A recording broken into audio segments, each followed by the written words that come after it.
ഒരു പക്ഷിയെ ഉപദ്രവിച്ചുകൊണ്ടിരിക്കുന്നതായ ഒരു മനുഷ്യൻ.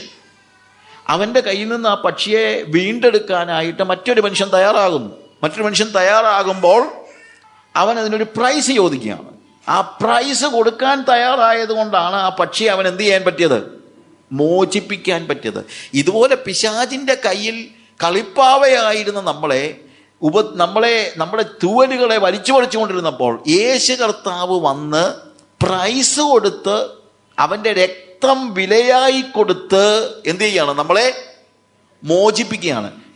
തിയോളജിക്കലി ആർക്ക് പ്രൈസ് കൊടുത്തു എന്നൊക്കെ വേണമെങ്കിൽ നമുക്ക് വലിയ ചോദ്യങ്ങളൊക്കെ ചോദിക്കാം. അങ്ങനെ അതിൻ്റെ തലനാരിഴ കീറിയുള്ള ഒരു ഉദാഹരണം പറയുമ്പോഴത്തേക്ക് ആ അതിനകത്തുനിന്ന് ഒരു തിയോളജി ഉണ്ടാക്കാനല്ല. അത് ദൈവത്തിനാണോ കൊടുത്തത്, പിശാചിനാണോ കൊടുത്തത്, ഇങ്ങനത്തെ ചോദ്യത്തിനൊന്നും അവിടെ പ്രസക്തിയില്ല. പക്ഷേ വേദപുസ്തകം പഠിപ്പിക്കുന്നൊരു കാര്യമുണ്ട്. വില കൊടുത്തു. അവൻ നിങ്ങളെ എന്ത് ചെയ്തു? വിലയ്ക്ക് വാങ്ങിയിരിക്കുന്നു. വില ആർക്ക് കൊടുത്തു എന്നുള്ളതല്ല ഇവിടുത്തെ വിഷയം. വില കൊടുത്തു. എന്ത് വിലയാ കൊടുത്തത്? അവൻ്റെ രക്തം. അതുകൊണ്ടാണ് അവൻ്റെ രക്തത്തിൽ, അവിടെ ഉപയോഗിച്ചിരിക്കുന്ന വാക്ക് തന്നെയാണ്, അവൻ നമുക്ക് അവൻ്റെ രക്തത്താൽ അതിക്രമങ്ങളുടെ മോചനമെന്ന അവൻ്റെ രക്തത്താൽ അതിക്രമങ്ങളുടെ മോചനമെന്ന വീണ്ടെടുപ്പ് ഉണ്ട്. അവനിൽ നമുക്ക് അവൻ്റെ രക്തത്താൽ ഹി പെയ്ഡ് എ പ്രൈസ്. വേറെ ഒരു കാര്യത്തിനും ശരിക്കും പറഞ്ഞു കഴിഞ്ഞാൽ ബാക്കിയുള്ള ഇപ്പം മുൻ നിയമിച്ചു അല്ലെങ്കിൽ മുന്നറിഞ്ഞു, മുൻ നിയമിച്ചു, തെരഞ്ഞെടുത്തു, ഇവിടെയൊക്കെ പെയിൻഫുള്ളായിട്ടുള്ള ഒരു കോസ്റ്റ് ദൈവത്തിന് കൊടുക്കേണ്ടി വന്നില്ല എന്ന് ഞാൻ ചിലപ്പോൾ ആലോചിച്ചിട്ടുണ്ട്. ദൈവം നമ്മളെ എന്ത് ചെയ്തു? മുന്നറിഞ്ഞു, മുൻ നിയമിച്ചു, തെരഞ്ഞെടുത്തു. Very good. ഇത്രയും വരെയൊക്കെ ചെയ്യാൻ ദൈവത്തിന് പെയിൻഫുള്ളായിട്ടുള്ള ഒരു കോസ്റ്റ് കൊടുക്കേണ്ടി വന്നില്ല. പക്ഷെ വീണ്ടെടുപ്പ് വന്നപ്പോഴത്തേക്ക് എന്ത് ചെയ്യേണ്ടി വന്നു? ഒരു വില. എന്ത് വില? അവൻ്റെ പുത്രൻ്റെ രക്തം എന്ന് പറയുന്ന ജീവൻ കൊടുത്ത്. എത്ര കോസ്റ്റ്ലിയാണ് നമ്മുടെ വീണ്ടെടുപ്പ് നമ്മൾ ആലോചിക്കണം. പക്ഷേ ഈ വീണ്ടെടുപ്പില്ലെങ്കിൽ മുൻനിയമനം കൊണ്ടോ, മുന്നറിവ് കൊണ്ടോ, മുൻനിയമനം കൊണ്ടോ, തെരഞ്ഞെടുപ്പ് കൊണ്ടോ പ്രയോജനം ഉണ്ടാകുന്നില്ല. ഞാൻ പറഞ്ഞ മനസ്സിലാക്കണം. ഈ വീണ്ടെടുപ്പ് നടക്കുന്നില്ലെങ്കിൽ മുൻ നിയമിച്ചിട്ട് എന്താ അർത്ഥം? വീണ്ടും ക്രിസ്തുവിൽ ഒന്നായി ചേരേണ്ടത് നമ്മളെ മുൻ നിയമിച്ചാലും പറ്റില്ല. കാര്യം വീണ്ടെടുക്കപ്പെടാത്ത ഒരുത്തനെ ക്രിസ്തുവിൽ ഒന്നാക്കാൻ പറ്റില്ല.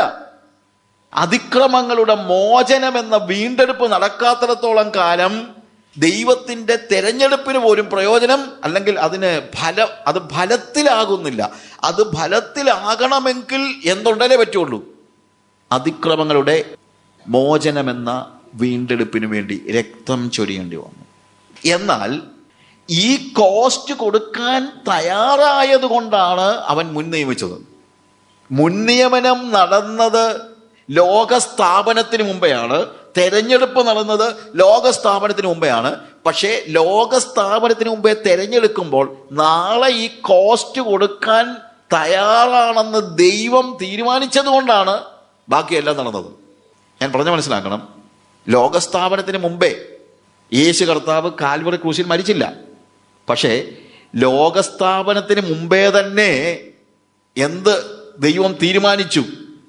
മരിക്കാൻ തീരുമാനിച്ചു. അതുകൊണ്ടാണ് പറയുന്നത് ലോകസ്ഥാപനത്തിന് മുമ്പേ അറുക്കപ്പെട്ട കുഞ്ഞാട് അറുക്കപ്പെട്ടത് ലോകസ്ഥാപനത്തിന് മുമ്പ് അല്ലല്ലോ. ആണോ? കുഞ്ഞാട് അറുക്കപ്പെട്ടത് ലോകസ്ഥാപനത്തിന് മുമ്പേ അല്ലെന്ന് നമുക്കറിയാം. യേശു കർത്താവ് കാൽവറി ക്രൂശിൽ മരിക്കുന്നത് ലോകസ്ഥാപനത്തിന് മുമ്പേ അല്ല. പക്ഷേ ലോകസ്ഥാപനത്തിന് മുമ്പേ തന്നെ ദൈവം തൻ്റെ അനാദി നിർണയപ്രകാരം കാൽവറി ക്രൂശിലെ മരണം പ്ലാൻ ചെയ്തിരുന്നു. അതും കൂടെ പ്ലാൻ ചെയ്തിട്ടാണ് അവൻ മുൻ നിയമിച്ചത്. അല്ലാതെ മുൻ നിയമിച്ചിട്ട് ഇനി എന്നാ പദ്ധതി എന്ന് ആലോചിച്ചിട്ടല്ല. He has decided to die on a cross even before he was laying foundation of the earth. ലോകത്തിൻ്റെ അടിസ്ഥാനമിടുന്നതിന് മുമ്പ് തന്നെ ദൈവം അറിഞ്ഞു, ദൈവം തീരുമാനിച്ചു, ഈ മനുഷ്യനെ ഞാൻ എൻ്റെ സ്വരൂപത്തിലും സാദൃശ്യത്തിലും, അവൻ്റെ മുന്നറിവ് അതാണ്, അവൻ്റെ സ്വരൂപത്തിലും സാദൃശ്യത്തിലും ഞാൻ സൃഷ്ടിക്കുന്നതായ ഈ മനുഷ്യൻ അവൻ പാപത്തിൽ വീഴുമെന്നും അവൻ മുന്നറിഞ്ഞു. പാപത്തിൽ വീണാൽ അവനെ വീണ്ടെടുക്കണമെന്നും അവൻ മുന്നറിഞ്ഞു. വീണ്ടെടുപ്പ് മുന്നറിവിൻ്റെ ഭാഗമാണ്. തെരഞ്ഞെടുപ്പ് മുന്നറിവിൻ്റെ ഭാഗമാണ്. മുൻ നിയമനം മുന്നറിവിൻ്റെ ഭാഗമാണ്.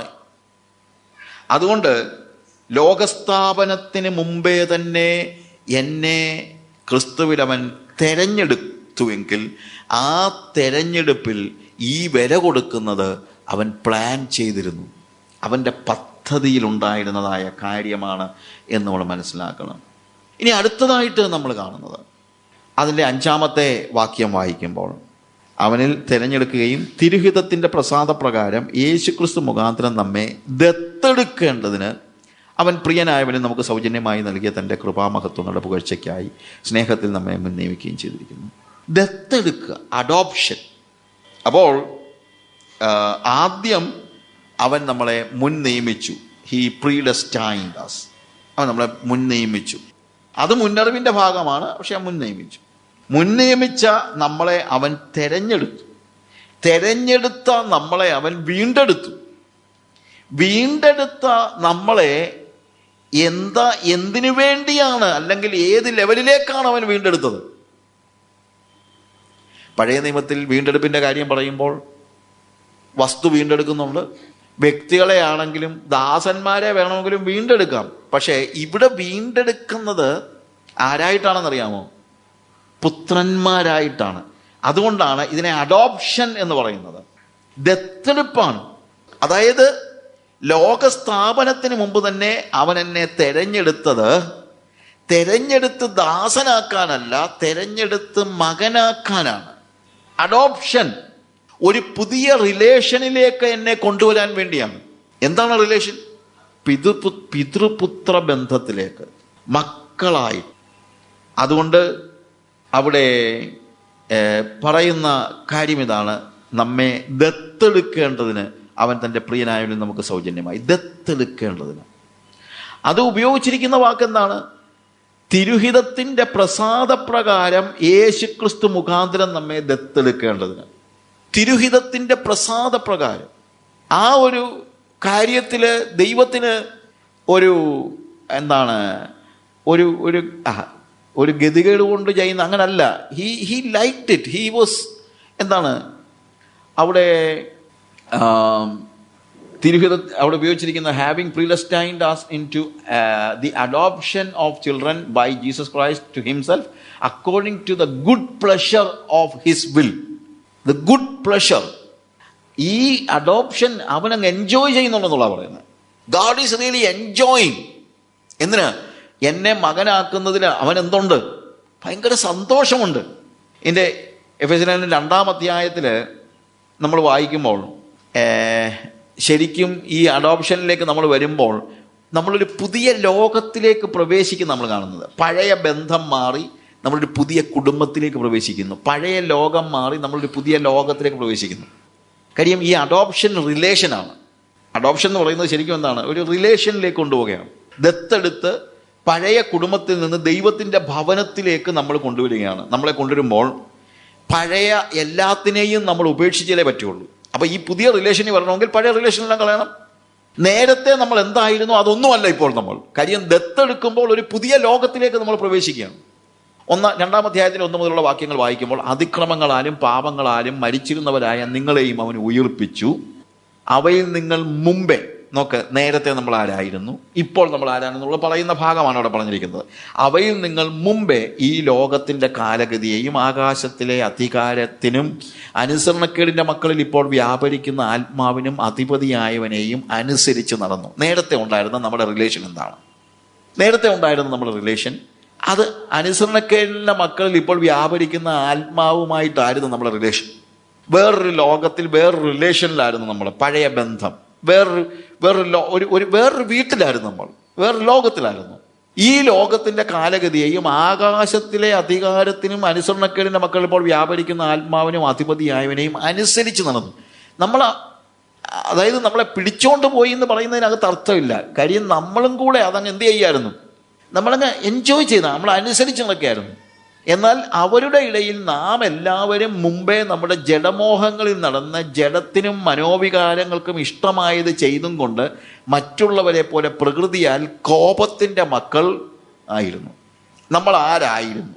കോപത്തിൻ്റെ മക്കൾ, ചിൽഡ്രൻ ഓഫ് റാത്ത്. കാര്യം എന്താണ്? നമ്മൾ ദൈവത്തെ അനുസരിച്ച് നടക്കുന്നതിന് പകരം അനുസരണക്കേണ്ട മക്കൾ ഇപ്പോൾ വ്യാപരിക്കുന്ന ആത്മാവിനെ അനുസരിച്ച് നടന്നു. എന്തുകൊണ്ട്? നമുക്കൊക്കെ ഉണ്ടായിരുന്ന ഒരു ജഡമോഹം ആ മനോവികാരങ്ങൾക്ക്, അതായത് എൻ്റെ ശരീരത്തിൻ്റെ ഇഷ്ടങ്ങൾക്കും എൻ്റെ മനസ്സിൻ്റെ മോഹങ്ങൾക്കും ഇഷ്ടമായത് ചെയ്യണമായിരുന്നു. അപ്പം എനിക്ക് എന്നിൽ വ്യാപരിക്കുന്ന എൻ്റെ ജഡത്തിന് ഇഷ്ടമായത് ചെയ്യാൻ ദൈവത്തിൻ്റെ കൂടെ നടന്നാൽ പറ്റില്ല. അതുകൊണ്ട് ഞാൻ എന്ത് ചെയ്തു? ഞാൻ ചൂസ് ചെയ്തതാണ്. ഞാൻ ഈ അന്ധകാരത്തിൻ്റെ അധിപതിയെ അങ്ങ് ചൂസ് ചെയ്തു. കാര്യം ഞാൻ പറഞ്ഞു, പലരും വാസ്തവം പറഞ്ഞു കഴിഞ്ഞാൽ നല്ലൊരു ശതമാനം ആളുകൾ യേശു ക്രിസ്തുവിനെ സ്വീകരിക്കാത്തതിൻ്റെ പ്രധാന കാരണം എന്ന് ചോദിച്ചു കഴിഞ്ഞാൽ, യേശുവിനെ സ്വീകരിച്ചു കഴിഞ്ഞാൽ അവരുടെ ലൈഫ് സ്റ്റൈൽ മാറ്റിയേ പറ്റുള്ളൂ. അത് അവർക്ക് വയ്യാത്തത് കൊണ്ടാണ്. ന്യായവിധിയെക്കുറിച്ച് യോഹന്നാന്റെ സുവിശേഷം 3-ാം അധ്യായത്തിൻ്റെ 18 മുതൽ 18-19 വാക്യങ്ങൾ വായിക്കുമ്പോൾ പറയുന്നുള്ളൂ, ന്യായവിധി എന്നതോ വെളിച്ചം ലോകത്തിൽ വന്നിട്ടും മനുഷ്യരുടെ പ്രവൃത്തി ഇരുളുള്ളതാകയാൽ അവർ വെളിച്ചത്തേക്കാൾ അധികം ഇരുളിനെ സ്നേഹിച്ചതും തന്നെ. അപ്പം പ്രിയമുള്ളവരെ, നമ്മൾ അന്ധകാരത്തിൻ്റെ അടിമകളായിരുന്നു എന്ന് പറയുമ്പോൾ ഒരു പരിധി വരെ ഈ അന്ധകാരത്തെ നമ്മൾ എന്ത് ചെയ്തിരുന്നു? സ്നേഹിച്ചിരുന്നു, ഇഷ്ടപ്പെട്ടിരുന്നു. അങ്ങനെ അന്ധകാരത്തെ ഇഷ്ടപ്പെട്ടത് എന്തുകൊണ്ടാണെന്ന് ചോദിച്ചു കഴിഞ്ഞാൽ, നമ്മുടെ പ്രവൃത്തി വെളിച്ചത്തിലേക്ക് കൊണ്ടുവരാൻ നമുക്ക് ഇഷ്ടമില്ല. കാര്യം നമുക്കിഷ്ടമുള്ളതൊക്കെ നല്ല പ്രവൃത്തിയല്ല. അതുകൊണ്ട് അത് ചെയ്യാൻ ഏറ്റവും നല്ലത് ഈ വെളിച്ചത്തിലേക്ക് വരാതിരിക്കുന്നതാണെന്ന് നമ്മൾ ചിന്തിച്ചു. ചില ആളുകൾ തന്നെ പറയുമല്ലോ, നമുക്ക് ന്യായവിധി എന്ന് പറയുന്നത് മനുഷ്യൻ്റെ ചോയ്സാണ് ശരിക്കും, അല്ലാതെ ദൈവത്തിൻ്റെ ചോയ്സ് എന്ന് പറയുന്നതിനേക്കാൾ ദൈവത്തിൻ്റെ ചോയ്സ് എന്താണ്? ദൈവത്തിൻ്റെ മുൻനിയമനം എന്ന് പറയുന്നത് എല്ലാവരും എല്ലായിടത്തും മാനസാന്തരപ്പെടണമെന്നുള്ളതാണ് ദൈവത്തിൻ്റെ ചോയ്സ്. പക്ഷേ മനുഷ്യൻ്റെ ചോയ്സ് എന്താണ്?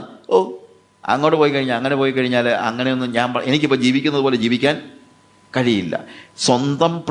സ്വന്തം മോഹങ്ങൾക്ക്, അതുകൊണ്ടാണ് ഇവിടെ ഉപയോഗിച്ചിരിക്കുന്നത് ജഡമോഹങ്ങൾക്കും മനോവികാരങ്ങൾക്കും ഇഷ്ടമായത് ഒക്കെ ചെയ്തുകൊണ്ട് ജീവിക്കാനുള്ള അങ്ങനെ ഒരു ലോകത്തിൽ നമ്മൾ ജീവിച്ചിരുന്നു. അങ്ങനെ നമ്മൾ പാപത്തെ ചൂസ് ചെയ്തിരുന്നതായ ഒരു കാലഘട്ടത്തിൽ 4-ാമത്തെ വാക്യത്തിൽ കരുണാസമ്പന്നനായ ദൈവമോ നമ്മെ സ്നേഹിച്ച സ്നേഹം നിമിത്തം. അപ്പം എപ്പോഴാണ് കർത്താവ് നമ്മളെ സ്നേഹിച്ചത്? നമ്മൾ സ്നേഹിച്ചപ്പോഴല്ല, ഈ ദുഷ്ടതയ്ക്കും മനോവികാരങ്ങൾക്ക് ഇഷ്ടമായത് ചെയ്തുകൊണ്ട് അന്ധകാരത്തിൻ്റെ ശക്തികളെ സ്നേഹിച്ച് അതിനെ അനുസരിച്ച് നടന്നപ്പോൾ തന്നെ എന്ത് ചെയ്തു? കർത്താവ് നമ്മളെ സ്നേഹിച്ചു. കരുണാസമ്പന്നനായ, അത് അവൻ്റെ കരുണയാണ്.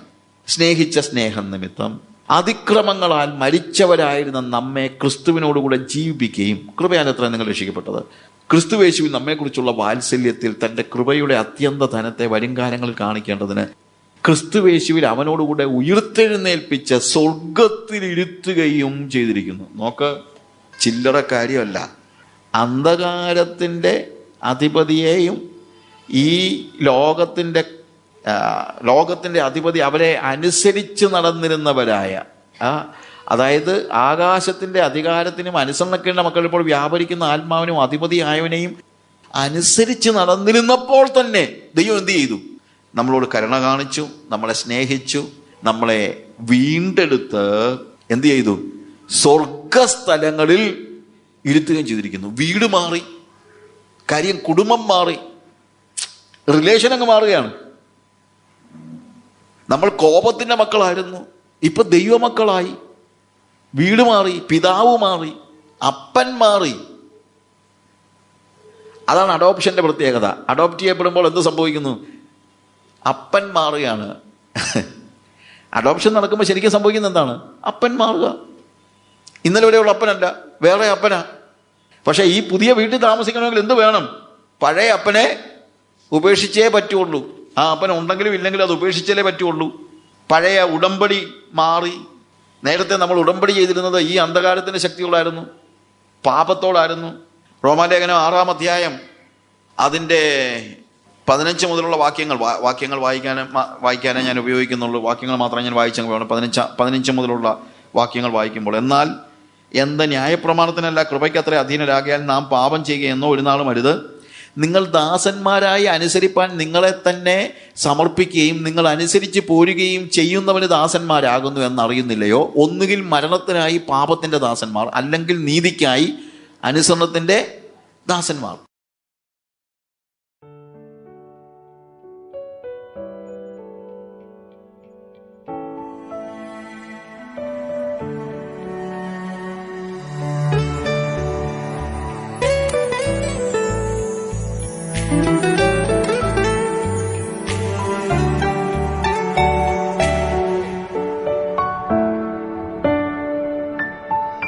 ഇത്ര സ്നേഹം നൽകിടും